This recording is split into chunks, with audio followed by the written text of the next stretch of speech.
Hello and welcome to Football is Life. Welcome back, all the football legends out there. Couldn't wait to get going tonight for another episode.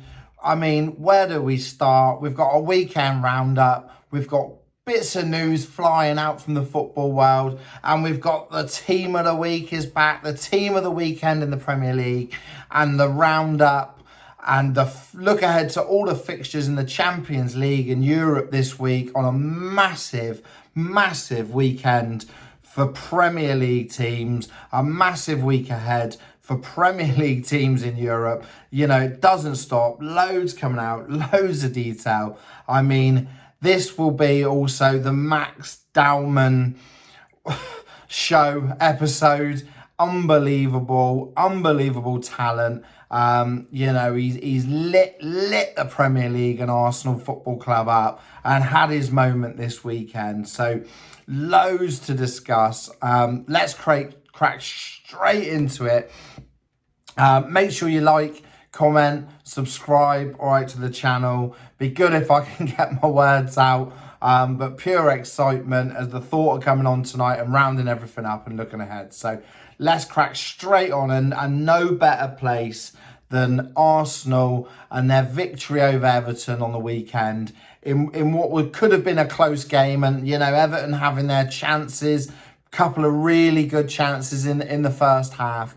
But it was all set, wasn't it, for Dowman to come off the bench. And what an impact he had off the bench. I mean, he is an absolute superstar in the making. And I can tell you for dead certain that goal that he scored is not easy to pick it up coming outside of the 18-yard box. Yes, Pickford's up for the corner. It's pure counter-attack. But, you know, many players might have laid that off and looked for an easy option. Not Max Dowman, not the talent, not the belief that he seems to have in himself at such a young age. I mean, going into school this week thinking, you know, I'm the man, surely. The header like that to go around the defender in the first one is great.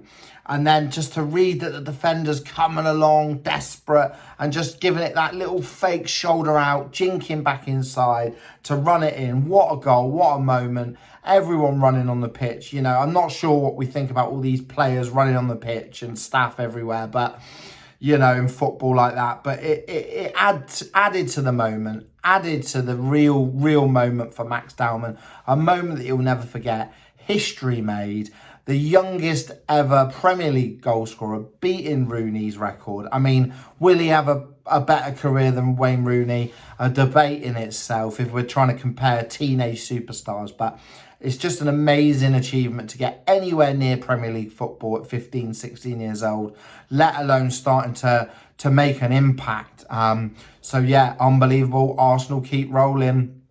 And with Man City slipping up at West Ham, you know, I mean, City really needed to try and hold on to that and to get something there. And, you know, a massive point for West Ham. So, you know, it's more and more looking like the title's decided now, and it's going to North London. But yeah, incredible. City couldn't afford that slip up for me. I just thought they really didn't need that at this stage. And Arsenal taking full, you know, I mean, just getting the result and just taking it away from City. And they're just taking this league away from City. And, you know, it's really killed Man City, you know, and a big week ahead for both clubs in European football. It's great timing for Arsenal to really get that momentum in the Premier League and look like it's all but sealed. So, yeah, two massive results on the weekend. And then Super Sunday yesterday, you know, some games yesterday. We look at Man United. I mean, it's quite unbelievable that where Man United were when Michael Carrick took over the club to where they are today. I mean, and Aston Villa, you know, their form since Christmas has not been good. And it looks like European football is their best chance of silverware this season, obviously.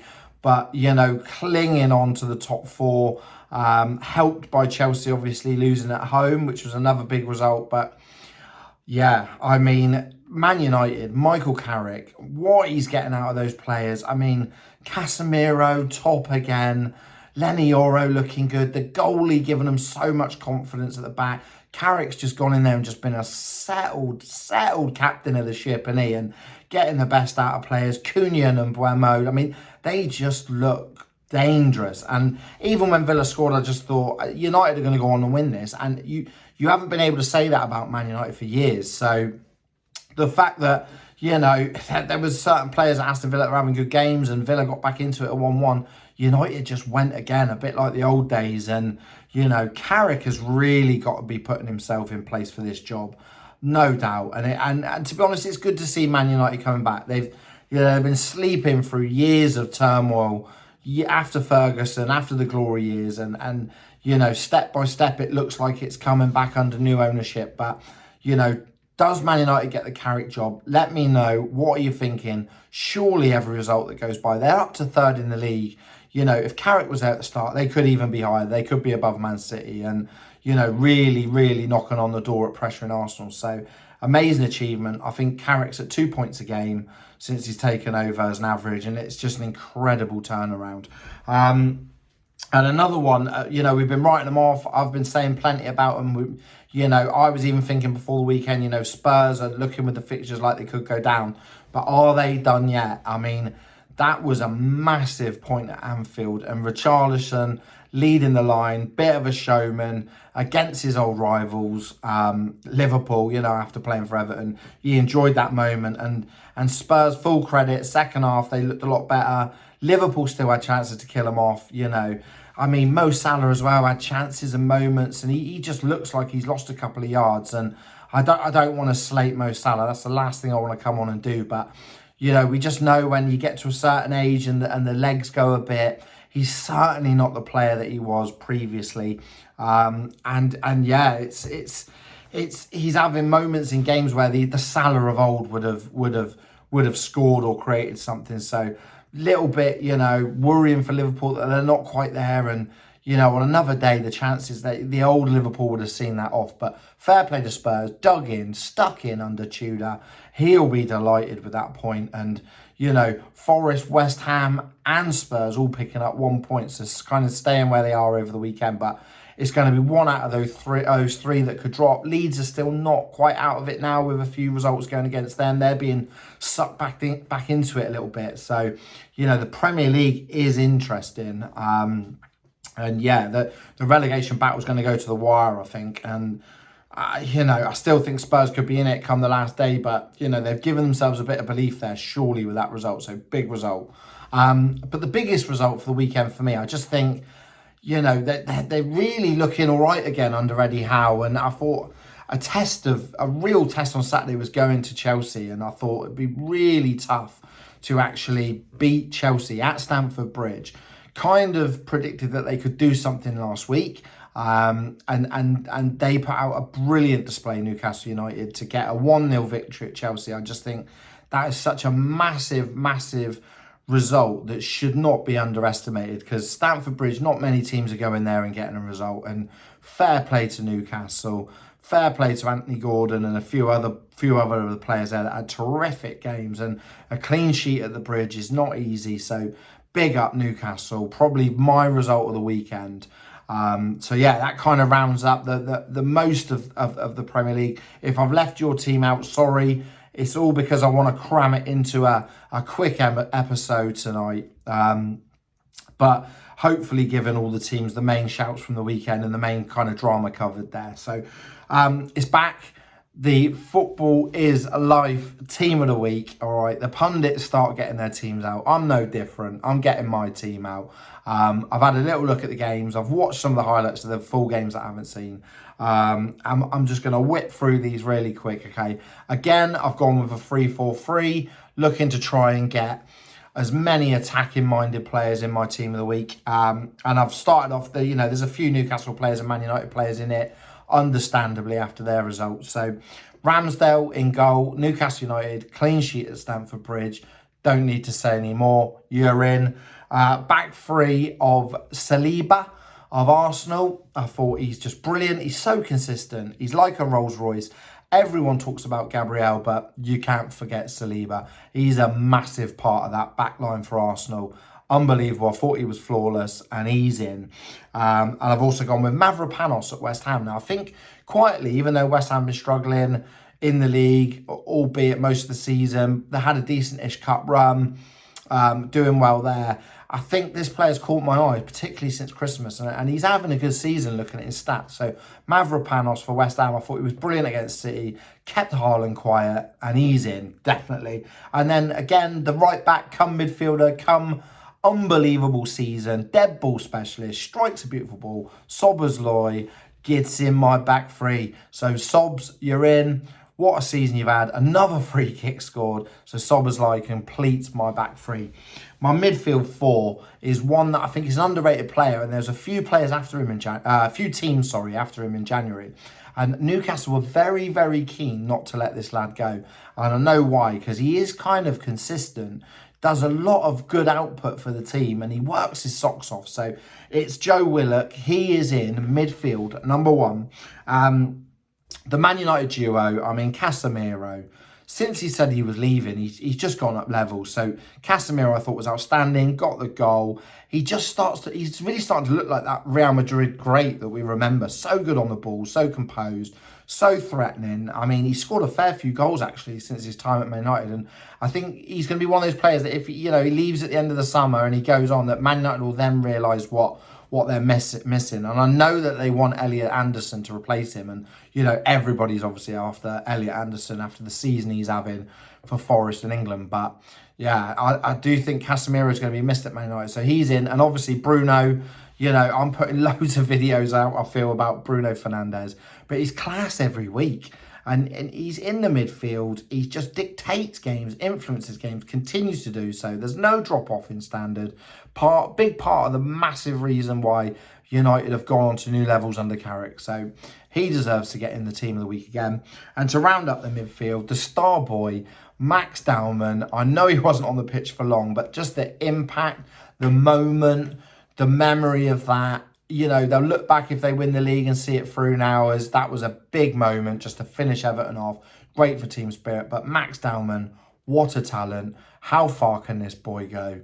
He is the main title for this episode, and rightly so. We can look forward to years of watching him in the Premier League and for England.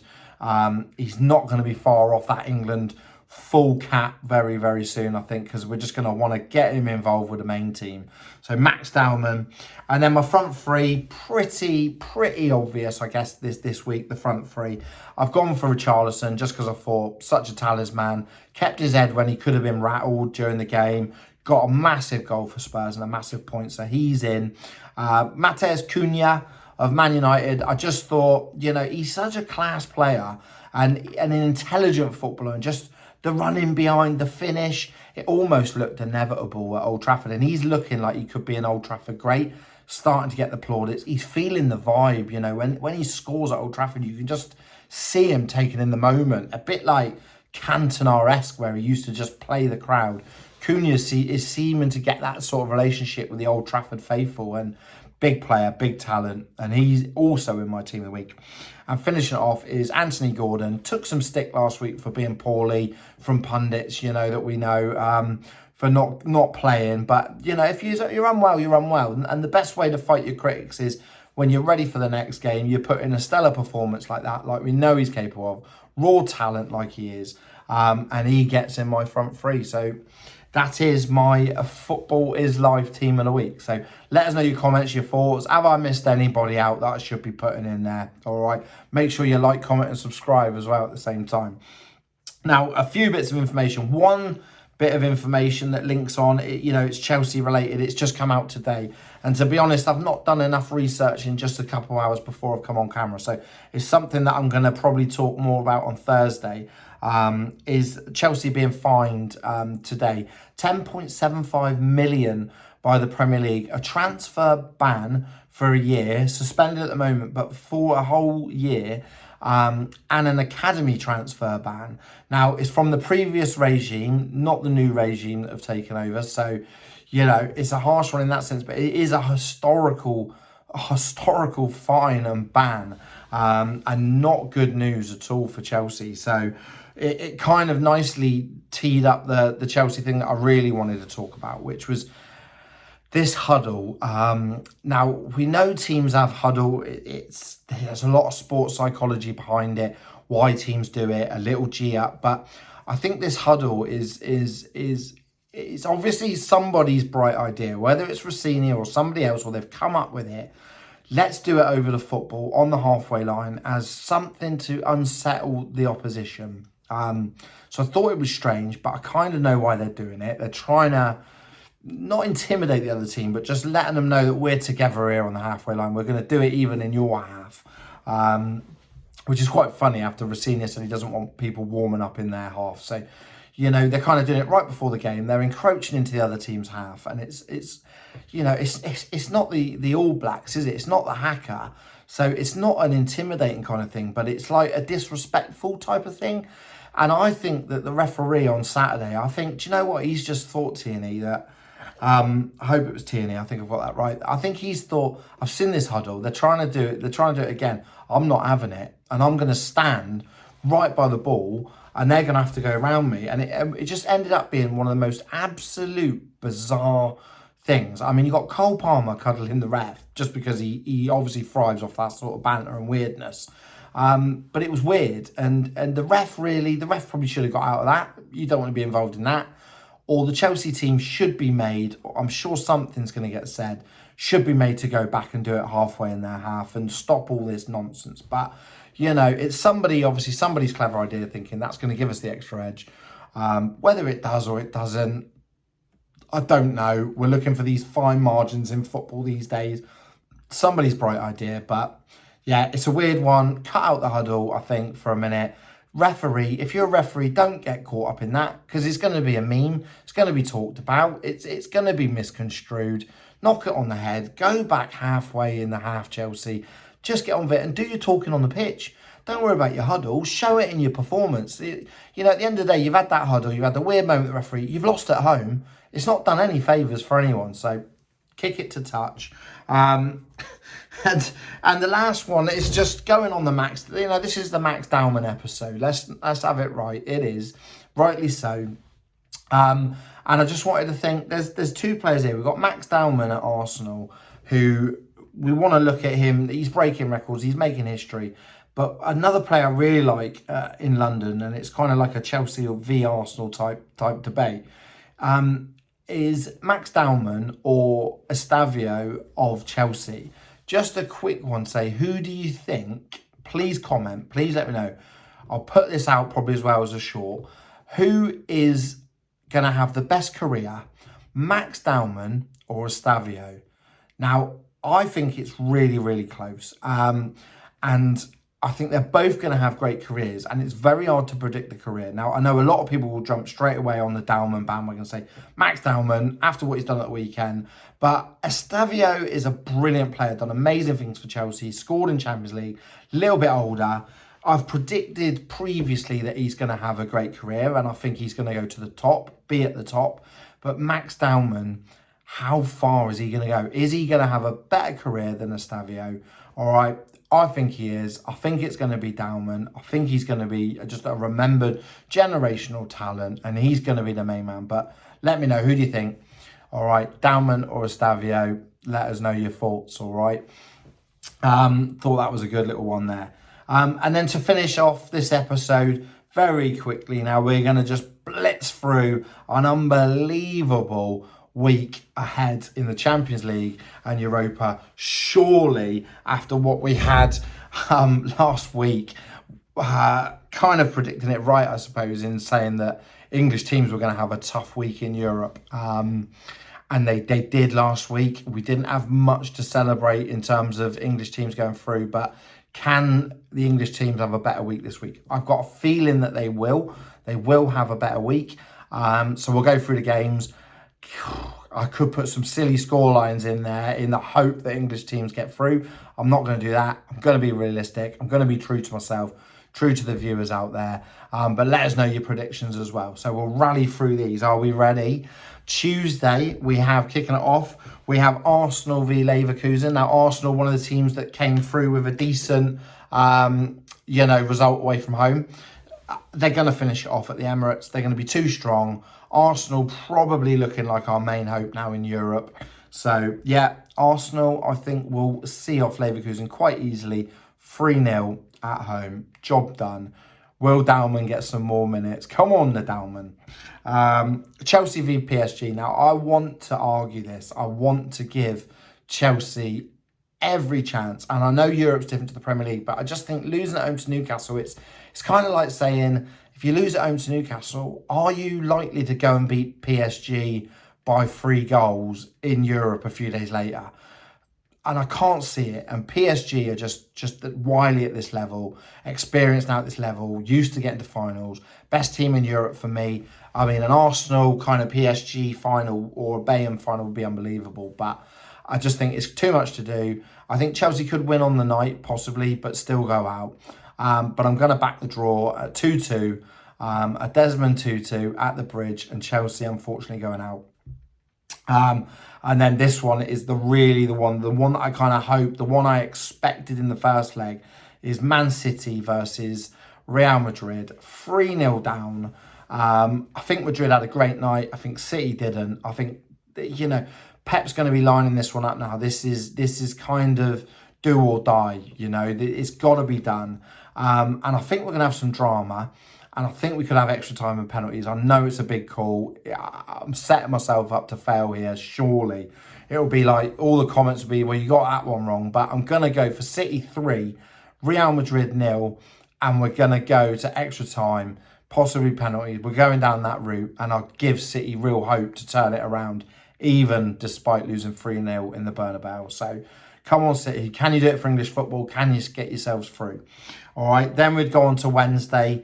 The games just keep rolling. We've got Barcelona v Newcastle. Newcastle, brilliant in the first leg against Barcelona. Can they sneak through in Spain? That's kind of been the headline, I suppose. Can they go over there and produce something like they did in PSG?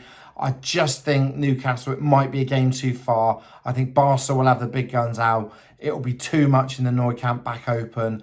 If Barca get an early goal, it's going to be done. If Newcastle dig in, maybe it'll go differently. But I do see Barca beating a spirited Newcastle 3-1 on the night and going through and knocking Newcastle out. Sorry, Newcastle fans. And Spurs v Atletico Madrid, I just don't see anything in it for Spurs, despite the result of Liverpool. I just think Atletico Madrid, like I alluded to last week, I think they'll have space at Tottenham. I think they'll score. I think Tottenham will do all right on the night, maybe avoid defeat. But I see a tight kind of 1-1. Really gritty game, loads of yellow cards. Atletico Madrid doing what they do best under Simeone, breaking it up, doing a professional job and knocking another English team out. And then on to Thursday, we've got the Europa in the conference. Okay, Midtjylland, who I kind of predicted the other week and kind of said that I think their style could hurt Forest. I still thought Forest were going to win on the night, to be fair, but Midtjylland got the result. And I think at home, that's a really tough task for Forest. I think they'll get a draw on the night, but Midtjylland's still going through. Aston Villa v Lille. Aston Villa with a great result away in France. Not one that I saw coming, but really showed a bit of class. They'll see Lille off, I think, quite easily at Villa Park. I think Lille will have a little go first half, but I can see Villa winning 2-1 on the night and going through 3-1 on aggregate. And then the last one to finish, Larnaca v Crystal Palace. Crystal Palace, 0-0 at home, did have a few chances. Larnaca dug in and it's a tough place to go. But I'm going to back Palace here. I know it's a tough place to go, but I really just, over anything that I say, I just hope that Palace go through for English football, for English clubs. And it'd be great to see Palace going through. They're favourites for the Cup. Probably not now, actually, after the first leg result, but they're up there in the betting to win this whole competition. And I think they can just go there and do something. So I'm going to go Larnaca 1. Crystal Palace 2. All right, I'll be back later in the week. Enjoy the Champions League this week. Unbelievable. If your side's playing as well in the Championship, League 1, you go into a game, League 2, or the Conference. Enjoy it, all right? Keep safe out there, and I'll see you soon.